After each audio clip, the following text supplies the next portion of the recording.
ایک شاعرہ ہے ڈونا ایشورتھ،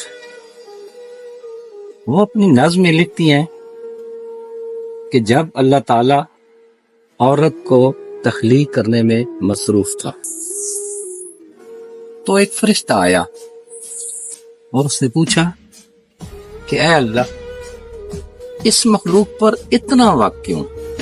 تو اللہ تعالیٰ نے فرمایا کہ کیا تمہیں ان خصوصیات کا پتہ ہے جو میں نے اس میں رکھنی ہیں؟ اسے ہر طرح کے حالات میں اپنا کام کرنا چاہیے،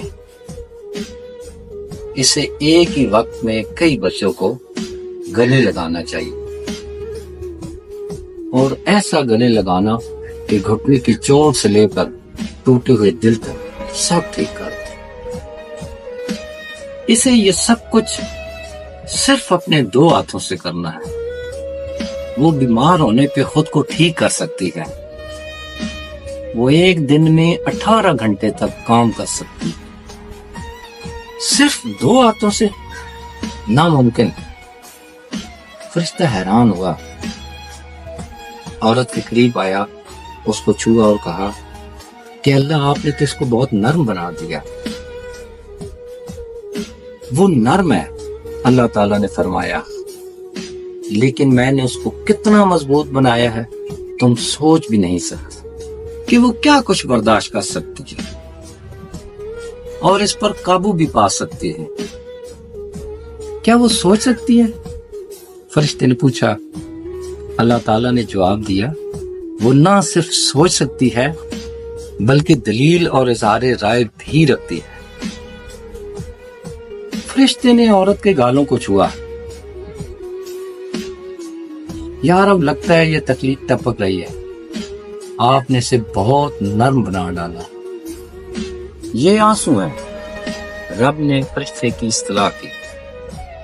یہ کس لیے ہیں؟ فرشتے نے پوچھا۔ آنسو اس کے فخر، اس کے غم، اس کی شکوہ، اس کی پریشانیاں اور اس کی خوشی کے اظہار کا ذریعہ ہیں۔ اس بات نے فرشتے پر بہت گہرا اثر ڈالا کہ واقعی اے رب، آپ باصلاحیت ہو، عظیم ہیں یا رب۔ عورت واقعی بہت شاندار ہے۔ ہاں، وہ شاندار ہے، رب نے فرمایا۔ اس کے پاس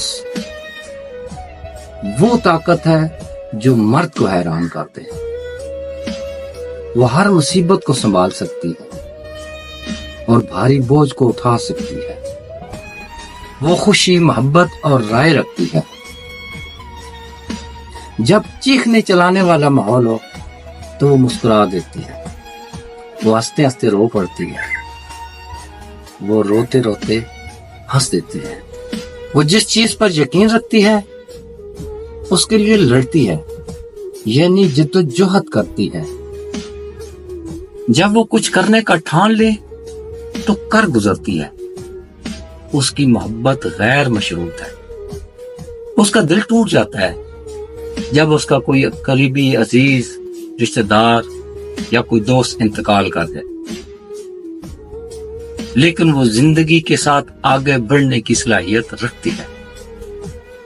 فرشتے نے پوچھا، تو کیا وہ ایک کامل وجود ہے؟ اللہ تعالیٰ نے فرمایا، نہیں، اس میں صرف ایک ہی خامی ہے کہ وہ اکثر بھول جاتی ہے کہ اس کی اہمیت کیا ہے۔